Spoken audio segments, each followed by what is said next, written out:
Halo, selamat pagi menjelang siang para mahasiswa semua. Untuk minggu ini, materi teori bilangan saya akan menyampaikan kembali dalam video pembelajaran. Dan setelah minggu lalu kita sudah mempelajari mengenai beberapa contoh ya penerapan teori bilangan dalam kriptografi, dalam teknik persandian, yang mana minggu lalu kita masih mempelajari yang sederhana ya seperti Kaiser Cipher, kemudian Avin Cipher, Hill Cipher, yang mana itu masuk dalam kategori kriptografi klasik ya. Kali ini kita akan masuk ke kriptografi yang modern ya, yaitu di era digital. Nah, mula-mula ini salah satu skema ya yang dimunculkan oleh matematikawan yaitu Diffie dan Hellman, yang mereka menyebutnya sebagai skema pertukaran kunci Diffie-Hellman. Nah, di sini ya mungkin ini hanya nama yang dipilih secara random gitu ya. Tapi di buku saya biasanya melihat namanya Michael dan Nikita gitu ya. Jadi dua orang ini ceritanya mereka itu ingin bertukar kunci rahasia ya. Tetapi di sini ya mungkin anggap saja seperti mereka itu ingin punya ingin punya satu kunci rahasia yang bisa mereka pakai bersama-sama, tapi masing-masing dari mereka itu juga memiliki kunci rahasia yang tidak ingin mereka beritahukan satu sama lain. Ya ini ya mungkin saya untuk konteksnya di komputer saya juga nggak terlalu tahu ya, tapi anggap saja seperti Anda itu punya satu buah password gitu ya untuk katakanlah akun email bersama mungkin dengan satu kelompok Anda atau dengan satu teman angkatan Anda, yang mana tuh dijadikan admin untuk akun sosial media dan lain sebagainya. Tapi juga Anda juga punya masing-masing password untuk pribadi. Nah, di sini kunci rahasia bersama ini itu sebenarnya ditentukan oleh kunci rahasia dari masing-masing dari Michael dan Nikita. Nah, tapi bagaimana caranya supaya Michael dan Nikita bisa punya kunci rahasia bersama, tetapi mereka tetap bisa menjaga kunci rahasianya masing-masing. Ya, di sini mungkin tujuannya kenapa namanya Michael sama Nikita adalah karena inisialnya M dan N, gitu ya. Mungkin salah satunya. Nah, jadi misalkan ya, ini si Michael ini punya kunci rahasia M, gitu ya. Ini si Michael ini punya kunci rahasia M. Ini punya kunci rahasia M, dan Nikita dia punya kunci rahasia M.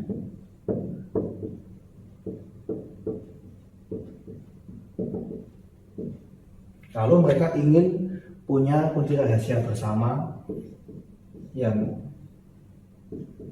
ya katakanlah S gitu ya, kunci rahasia bersama S.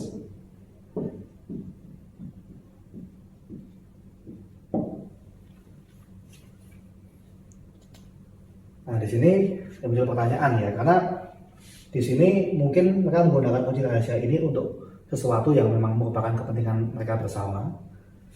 Tapi mereka juga ingin menjaga kunci rahasia masing-masing. Nah, padahal S ini sendiri sebenarnya ditentukan oleh M dan N. Dan juga tentunya mereka ingin menjaga kunci rahasia bersama dan kunci rahasia mereka masing-masing dari pihak luar yang tidak berwenang. Nah, mula-mula ada yang versi naif gitu ya. Saya mengatakan versi naif.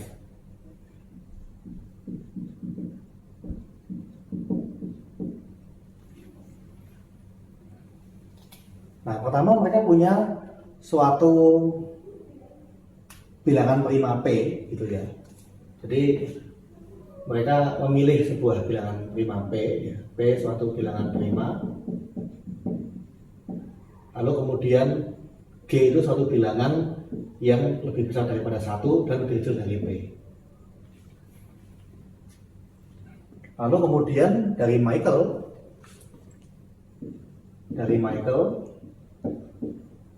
sama dari Nikita, mereka tahu G sama P ini dibuat publik gitu ya, artinya pihak luar juga bisa mengetahui berapa P berapa G. Lalu Michael punya kunci rahasia M, Nikita punya kunci rahasia M. Lalu kemudian Michael dengan adanya G dan P, dia menghitung M dikali G modulo P.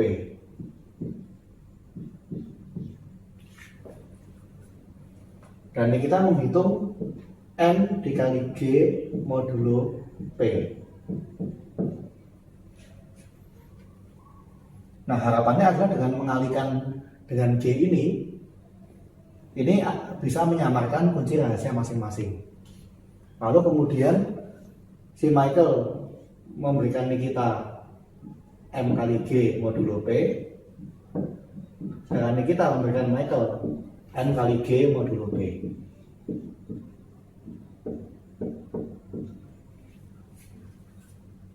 Jadi mereka tidak secara langsung memberikan M dan N-nya, gitu ya. Tetapi mereka memberikan M kali G dan N kali G. Nah, kemudian Michael dengan dia punya kunci rahasia M dan dia diberikan N kali G oleh Nikita, dari M dan N kali G dia bisa menghitung M dikali N kali G modulo P. Dan Nikita dia punya kunci rahasia M dan dia diberikan Michael M kali G modulo P, dia bisa menghitung N dikali M kali G modulo P. Yang mana karena operasi perkalian bersifat komutatif di sini, berarti ini akan menjadi dua hal yang sama. Nah, inilah kunci rahasia bersama mereka, yaitu S.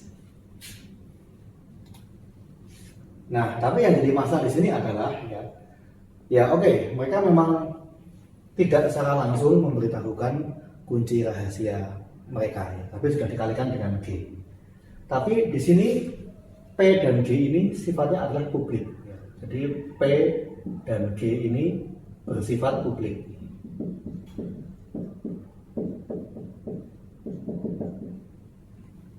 M dan M yang bersifat rahasia. Nah, kalau seperti ini, berarti kalau diasumsikan ya bahwa peretas itu mengetahui bagaimana skema ini berjalan, dia bisa dengan mudah menemukan M dan N. Karena apa? Ini kan sama saja dengan mencari apa? Ada kalau tahu M kali G modulo P, Anda ingin mencari M berapa? Anda tahu P, Anda tahu G. Sama saja Anda dengan mengalihkan dengan G inverse modulo P. Yang mana G inverse sendiri itu dapat dihitung dengan menggunakan perluasan algoritma Euclid. Jadi kalau misalkan mereka tahu M kali G, N kali G, ya, yang ini sifatnya rahasia ya, yang ini sifatnya rahasia. Kemudian yang ini sifatnya publik. Nah, yang ini sifatnya rahasia lagi. Ya, jadi mereka tahu apa kunci yang dipertukarkan oleh Michael dan Nikita. Mereka tahu M kali G, mereka tahu N kali G.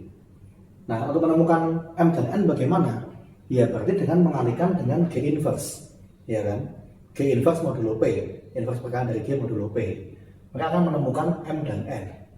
Dan itu secara komputasi bukanlah hal yang sulit. Karena kita punya algoritma Euclid. Nah, kemudian kalau si peretas ini sudah bisa menemukan M dan N, mereka bisa menghitung berapa M kali N kali G modulo P. Berarti mereka juga menemukan kunci rahasianya. Ya. Nah, berarti di sini ini tidak aman gitu ya. Jadi dari diketahui P, G, M kali G, dan N kali G cukup mudah untuk mendapatkan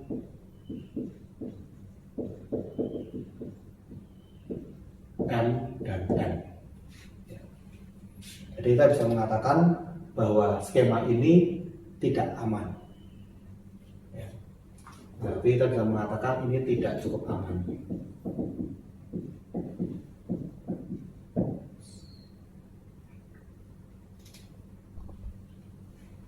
Ya, jadi begitu ya. Nah, jadi ini makanya disebut dengan versi naif gitu ya. Karena mereka mencoba untuk menyembunyikan hanya dengan mengalihkan dengan G. Padahal untuk mencari M, diketahui M kali G mudah sekali, yaitu dengan mengalihkan dengan G inverse.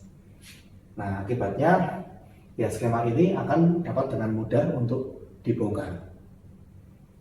Nah, oleh karena itu yang oleh Diffie dan Hellman, skema ini kemudian diperbaharui supaya menjadi lebih aman. Idenya adalah dengan menggunakan perpangkatan. Ya, baik.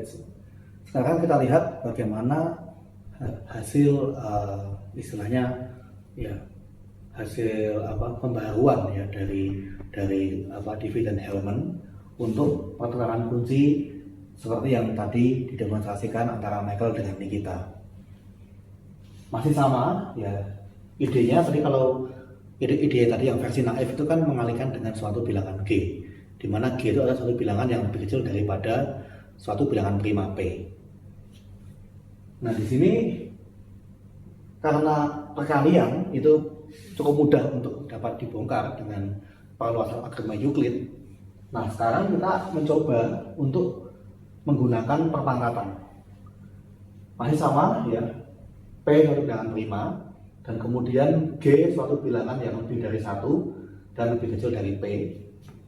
Ya, kenapa G-nya nggak boleh 1? Karena kalau G-nya 1 ya 1 pangkat berapapun akan sama dengan 1 ya. Jadi nggak ada artinya ya. Dan lebih kecil daripada P ya itu berarti dia anggota dari ZP gitu ya. Ya, G-nya maksudnya ya dia bilangan asli mestinya ya. Nah, di sini Michael dan Nikita masing-masing punya M dan N ya sebagai kunci rahasianya gitu ya. Kemudian Michael mengkomputasikan G pangkat M modulo P. Dia menggunakan perpangkatan di sini. Sedangkan Nikita dia memberikan G pangkat N modulo P. Sesuatu yang pasti bisa mereka hitung karena mereka yang tahu kunci rahasia masing-masing dan G sama P ini diketahui bersama. Nah, kemudian G pangkat M dan G pangkat N ini merupakan informasi yang dipertukarkan, sehingga dapat diasumsikan bahwa ini sesuatu yang dapat diintersep oleh para peretas. Ya, jadi kita perlu mengasumsikan bahwa ini adalah sesuatu yang sifatnya publik. Publik. Kemudian mereka akan mempertukarkan dua kunci ini. Ya, sehingga Michael menerima G pangkat N modulo P. Kemudian Nikita menerima G pangkat M modulo P. Nah, dengan Michael punya kunci rahasia M dan dia menerima dari Nikita G pangkat N modulo P, dia bisa mengkomputasikan G pangkat N pangkat M modulo P. Jadi hasil yang dikasih Nikita G pangkat N, dia nggak tahu N-nya berapa, dia cuma tahu G pangkat N. Dia pangkatkan lagi dengan M, sehingga menjadi G pangkat NM kan berarti. Kemudian dari Nikita dia diberi G pangkat N, dia nggak tahu M-nya berapa, tapi dia punya N yang merupakan kunci rahasia dia sendiri. Berarti dia bisa menghitung G pangkat M pangkat N modulo P. Ya, tentunya ini akan menjadi dua hal yang sama ya, G pangkat M kali N. Nah, inilah yang menjadi kunci rahasianya mereka. Ya, ini yang menjadi kunci rahasia bersama.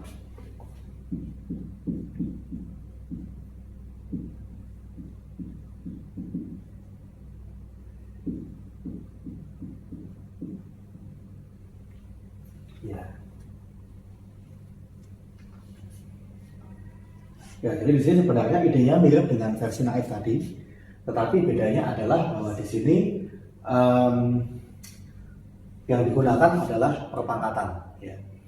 Jadi P dan G ini sesuatu yang sebenarnya publik. Michael tahu, kita tahu, dan pihak luar pun juga tahu.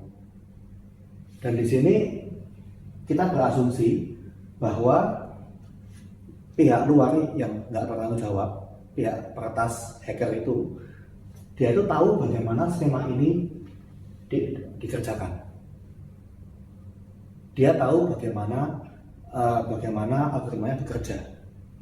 Yang dia tidak tahu adalah kunci rahasia M dan N. Tapi dia mengetahui P-nya berapa, dia tahu G-nya berapa. Waktu ditukarkan, dia juga bisa mengintercept.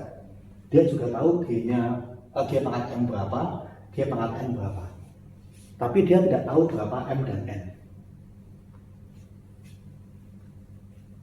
Nah, jadi di sini bagaimana ya seorang peretas bisa mengetahui M dan N dari diketahui G pangkat M dan G pangkat N.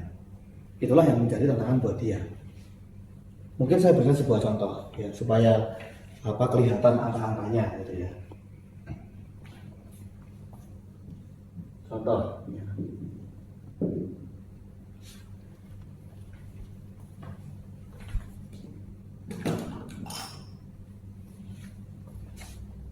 Misalkan saya ambil P-nya misalkan 97, lalu untuk G diambil 5.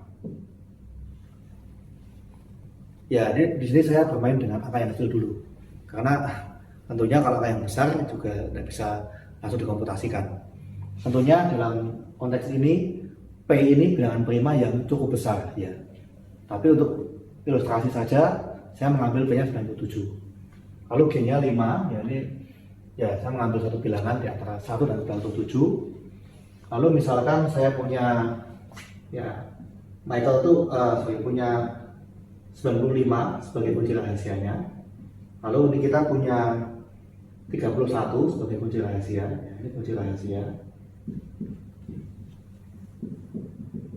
Gitu.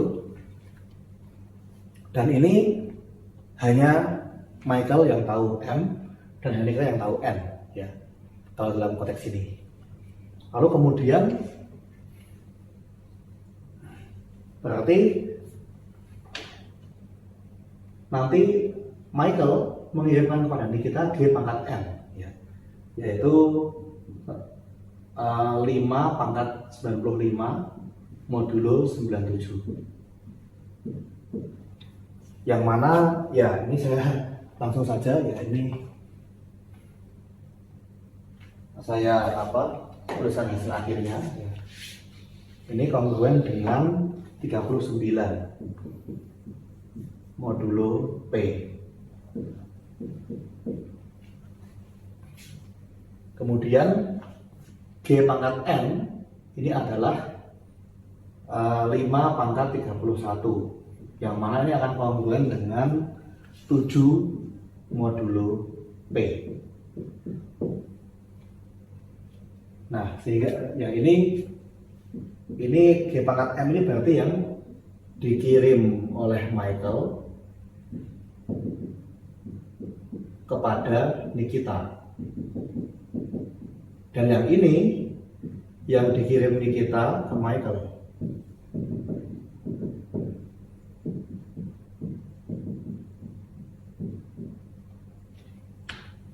Nah, kemudian mereka akan bisa mengkomputasikan kunci rahasia bersama, yaitu G pangkat M kali N ya.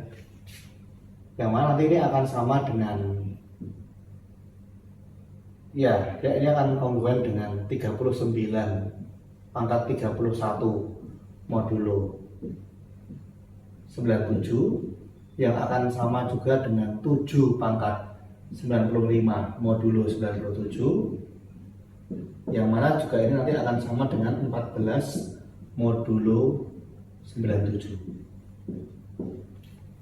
Jadi inilah contoh bagaimana perhitungan untuk skema pertukaran kunci di V-Hellman. Ya, jadi di sini bilangan prima P dan suatu bilangan G ini sebenarnya publik. Misalkan Anda di posisi peretas, Anda tahu P sama G-nya bagaimana.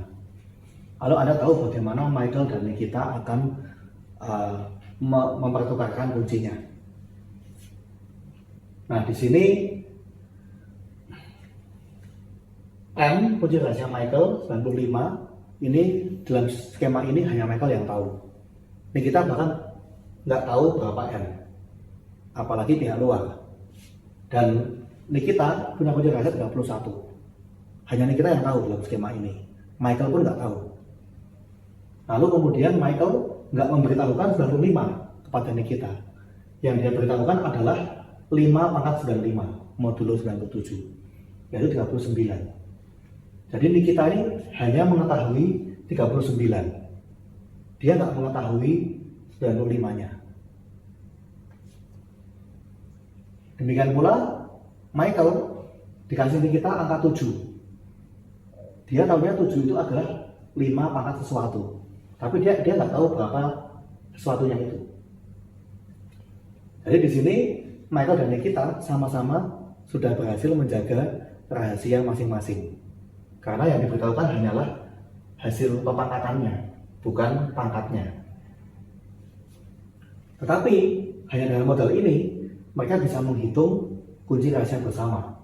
Kalau yang Michael dapat G pangkat N, ya dia pangkatkan dengan M, berarti dia punya 7 pangkat 95. Nikita dia punya rahasia 31, dia menerima 39, dia menghitung 39 pangkat 31. Dan nanti ini akan ketemu angka yang sama, yaitu 14. Jadi di sini Michael dan Nikita sama-sama bisa mengkomputasikan kunci rahasia bersama ini tanpa harus memberitahukan kunci rahasia masing-masing.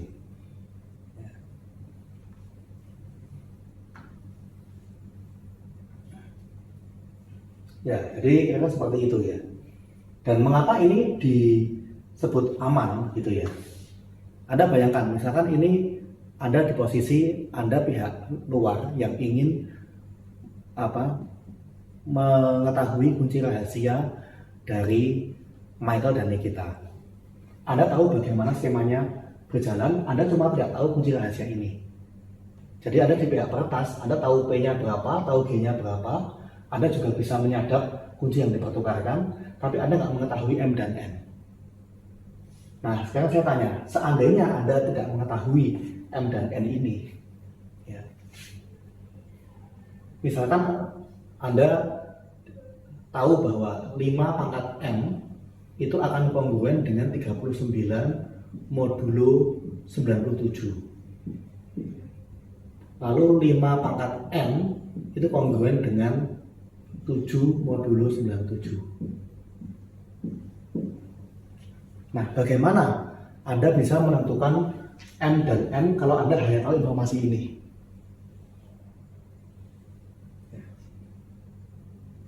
Ya, saja Anda tahu M-nya 95, N31 karena ini kan dari skema yang saya jelaskan. Tapi di pihak peretas, dia hanya tahu informasi ini. Dia hanya tahu kalau 5 pangkat M sama dengan 39 modulo 97 dan 5 pangkat N sama dengan 7 modulo 97. Bagaimana dia bisa menemukan M dan N? Kalau tadi menggunakan perkalian, berarti ini kan menjadi 5M sama 5N. Mudah. Dia tinggal mencari berapa inverse dari 5 modulo 97, lalu tinggal dikalikan ketemu M sama N-nya. Tapi kalau perpangkatan bagaimana? Nah, kalau Anda fungsi pangkat ya, itu kan sesuatu pangkat sesuatu sama dengan berapa. Tapi kalau Anda mencari bilangan yang ada di pangkat, itu namanya adalah logaritma.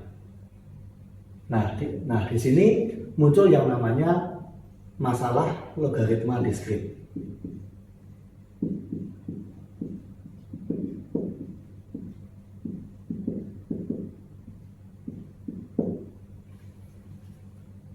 Nah, jadi ini kan sama saja mencari berapa 5 log 39 modulo 97 sama berapa 5 log 7 modulo 97. Dan ternyata hingga saat ini belum ada algoritma yang cukup efisien untuk bisa mengerjakan logaritma diskrit, kecuali dengan cara brute force, dengan cara dicoba satu persatu. Yang mana itu kalau kita memilih angkanya cukup jauh, itu bisa jadi ya para peretas akan butuh waktu lama untuk bisa memecahkannya. Dan tentunya di sini P-nya nggak akan digunakan dalam 7 dalam penerapan yang nyata. P-nya pasti dipilih bilangan prima yang sangat besar, mungkin bilangan prima sampai puluhan digit. Dan mungkin G-nya sendiri juga bukan bilangan sekecil 5, yang penting dia lebih daripada P, mungkin bisa angka puluhan digit juga. Dan tentunya untuk mengkomputasikannya itu jelas akan memakan waktu yang sangat lama. Nah, jadi di sini si peretas ini dia tidak akan bisa memecahkan M dan N dalam waktu yang singkat, gitu ya. Nah, sehingga bisa dibilang ini cukup aman ya untuk melindungi rahasianya Michael sama Nikita. Jadi M dan N nggak ketahuan, dan kalau M dan N nggak ketahuan, otomatis S juga nggak akan bisa dikerjakan. Ya, sehingga ini sekaligus bisa melindungi 3 buah kunci rahasia. Ya, tentunya di sini juga Michael dan Nikita punya alasan mengapa mereka tidak langsung membagikan kunci rahasia masing-masing. Ya mungkin sama aja seperti misalkan ya kalau ya mungkin Anda percaya dengan teman gitu ya, kan Anda juga nggak yang memberitahukan sampai pin ATM segala gitu ya, seperti itu. Mungkin, tapi juga mungkin Anda punya suatu cara supaya Anda bisa menggunakan sesuatu secara bersama-sama, seperti itu. Ya mungkin sama tadi ya, untuk akun, misalkan akun Instagram angkatan gitu ya, itu passwordnya diketahui oleh kalian semua. Tapi Anda kan juga nggak mau kan memberitahukan password Instagram Anda kepada teman yang lain gitu kan. Ya kecuali memang benar-benar Anda percayai gitu ya. Di sini juga Nikita dia tahu G pangkat M, dia juga tahu berapa M-nya. Jadi Nikita juga nggak bisa tahu berapa kunci rahasia Michael dan sebaliknya. Nah, jadi inilah contoh dari skema pertukaran kunci Diffie-Hellman. Ya tentunya penggunaan pengangkatan ini memunculkan makna logaritma diskrit sehingga para peretas tidak bisa menemukan M dan N dengan cukup cepat.